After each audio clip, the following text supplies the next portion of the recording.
Simple muna. Headache, migraine, dizziness, vertigo.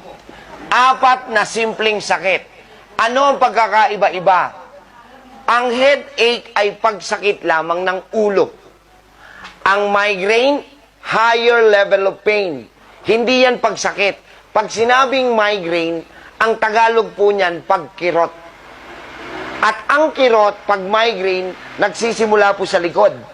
Gumagapang paharap. Yun lang po ang migraine. Malinaw? Marami kasi dyan, pag sumakit yung ulo, may migraine ako.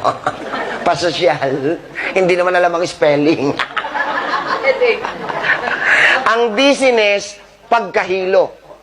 Ang vertigo, pagkawala sa balanse. Nakatayo ka lang, pero ang pakiramdam mo na off balance ka. Nagsusway-sway. Ang Tagalog po niyan, nalulula. Science, vertigo. Isa lang po ang pinagmula ng 4 na sakit na to. Ano yon? Hindi kayo nakakainom ng 8 basong tubig. Araw-araw. Period. Ang tamang sukat ng isang basong tubig dapat po ay 330 ml. At ituturo ko po yan. Gusto niyo matutunan? Okay. Ang katawan ng tao po yan, ano ho? Tanggalin natin to. May lagpas lang.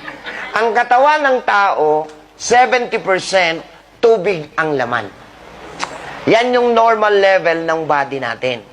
Yung utak natin, brain, almost 80% tubig ang laman. Okay? Every time na magsasalita po tayo, bumabagsak po yung water level sa katawan natin. Bakit, Dok? Kasi po, habang nagsasalita tayo, gumagawa po tayo ng laway. Kaya yung mga chismosa, alam na, no? Sumasakit ang ulo nila, buti nga.